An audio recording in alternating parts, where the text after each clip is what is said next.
Agora, me conta um pouco do pouso. Quer dizer, qual que era o objetivo dos caras?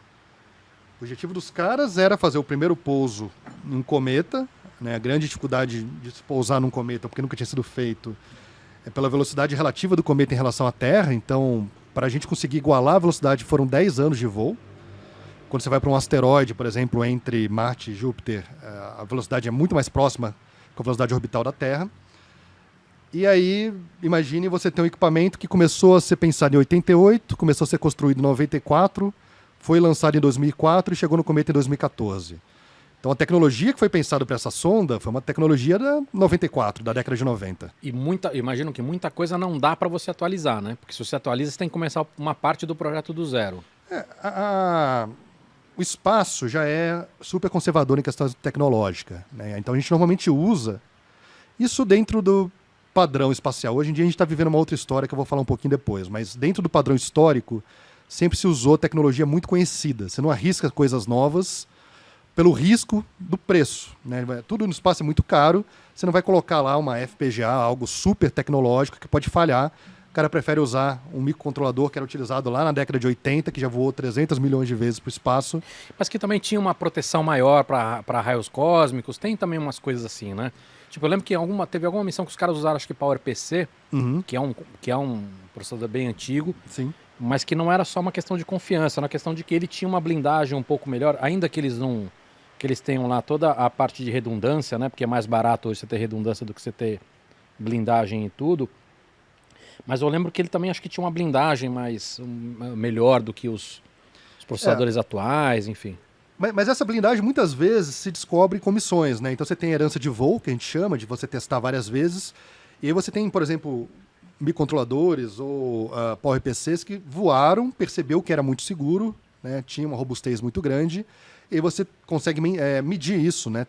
Você tem uma tabela de qual que é a tolerância de radiação de cada um dos componentes eletrônicos, né? Então, quando você vai mandar alguma coisa para o espaço, você vai olhar componente por componente e entender qual que é a tolerância à radiação que aquele componente tem.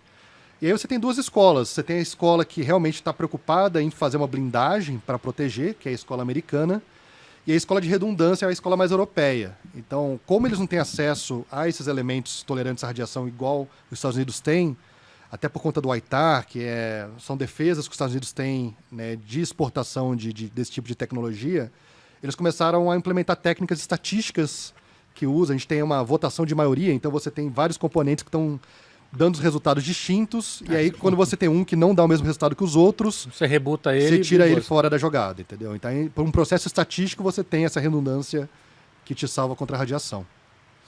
Mas mesmo os americanos, eles não blindam tudo, né? Porque seria muito custoso também.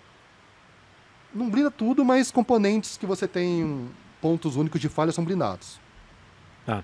Agora vamos lá, você falou que os caras estavam tentando fazer esse pouso, que em si já é um desafio muito grande e que eu imagino que é uma experiência que a gente leva para muitos outros casos, né? Sei lá, se no futuro a gente quiser fazer mineração de cometa, a gente vai precisar... Esse é o básico do básico. Uhum. Mas tinha outras coisas que eles iam testar nessa missão ou não? A ideia de visitar um cometa, a maior parte da vida do cometa, ele está muito longe do Sol. Ele está lá ou na nuvem de Oort, ou na nuvem de Kuiper, ele está muito longe do Sol. Uhum. E ele não sofre o que a gente chama de erosão solar. Os ventos solares não danificam o cometa. E ele é como se você tivesse uma chance muito única de tirar uma foto de algo que remete ao início do sistema solar. Então, visitar um cometa que não foi castigado pelo Sol é voltar no passado. Poder olhar como que era o sistema solar lá no comecinho. E a gente busca respostas que a gente não tem. Por exemplo, por que a Terra tem tanta água? A gente não tem a menor ideia, né? Temos hipóteses. Talvez asteroides tenham colidido que tinham água e trouxeram, talvez cometas tenham trazido água. E a gente queria entender se essa água toda fazia sentido estar alocado nesses cometas. Tínhamos ideias por análises de espectrometria, de cometas, de outras coisas que a gente fazia leitura, mas você pousar algo físico que perfurou o solo do cometa e conseguiu medir o que tinha ali, é único, é um salto muito grande. E aí outras coisas que a gente queria entender é se o cometa eventualmente era um vetor para a sopa inicial da vida. Então será que, por exemplo, os aminoácidos que a gente tinha ali na sopa fundamental que gerou a vida, que a gente não conhece o mecanismo da geração da vida, mas a gente conhece mais ou menos como que era as coisas que cercavam aquele momento, será que o cometa foi o vetor que trouxe esses elementos necessários? Então a gente queria olhar esse tipo de coisa. Respostas para a vida e respostas para a formação do sistema solar. Agora, você comentou que você já estava no Brasil, né? Quando eles fizeram o pouso ou não? Sim. Mas você, obviamente, você acompanhou isso. Acompanhei de casa, mas acompanhei. Cara, deve dar um puta de um medo, né? Por mais que você tenha feito os cálculos 1 milhão de vezes, é teu bebê ali, né? Que velocidade que ele estava? Na hora de pouso, muito devagar, né? Não, mas vamos lá. Ele teve que equalizar com a velocidade do cometa. Não vou lembrar de cabeça, mas era algo que 10 vezes a velocidade orbital da Terra, no mínimo. Então, tá um pouco rápido. Você tá com um treco viajando no espaço numa velocidade absurda e vai pousar num cometa, que é um negócio que nunca ninguém fez. Mas o que foi interessante é que a gente tinha análises do cometa que não traziam qual que era a geometria real do cometa. E aí, cometas que a gente já tinha visualizados, quase todos tinham um formato de uma batata, né? Eles tinham um formato alongado. Sim, meio disforme.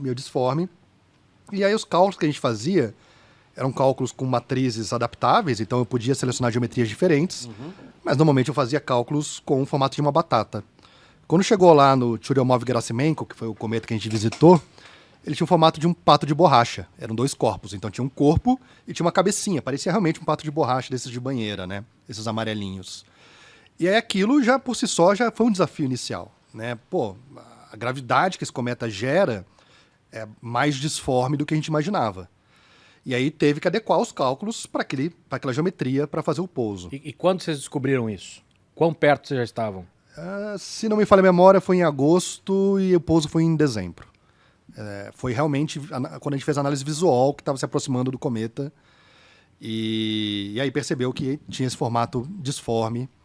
Mas todos os cálculos sempre eram feitos de maneira aberta. Então você pode colocar uma geometria nova e você já tem lá as matrizes corretas para realizar os cálculos, para fazer não só a trajetória, mas eu trabalhava com a orientação da sonda, né? Então eu não estava me preocupando muito com a trajetória que a sonda fazia, mas como que ela se orientava, o corpo geométrico dela durante o pouso, para garantir que ela pousaria com os pés encostando no chão e não de cabeça para baixo, por exemplo.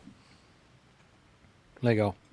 Mas enfim, imagino que deve ter dado um medo quando... Não? Cara, essa pergunta já me fizeram várias vezes. Eu não sei se é da minha persona isso, mas eu lido bem com essas coisas.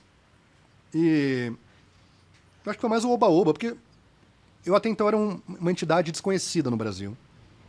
E quando eu pousei, o Fantástico apareceu na minha casa, a Globo apareceu em 15 minutos na minha casa. Foi um negócio muito maluco na minha vida.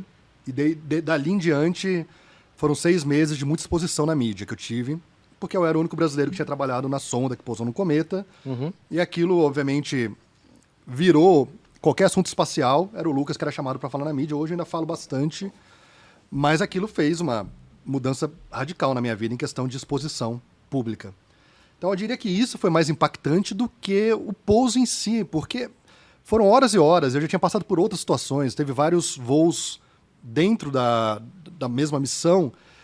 Por exemplo, a gente tirou foto de asteroides, então a gente fez alguns movimentos que a gente chama de flyby, que são movimentos que passam bem perto do asteroide para tirar foto. E eu cheguei a ficar, sei lá, 20 horas numa sala de operação, garantindo que não teve nenhum impacto, porque não tinha nenhum detrito daquele asteroide solto que bateu na sonda.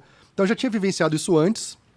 E outras coisas que eu vivenciava, né, próprio voos tripulados e tal, me passavam emoções muito parecidas. O fato de eu ter trabalhado ali não me gerou uma emoção maior do que ver, por exemplo, o último lançamento do ônibus espacial.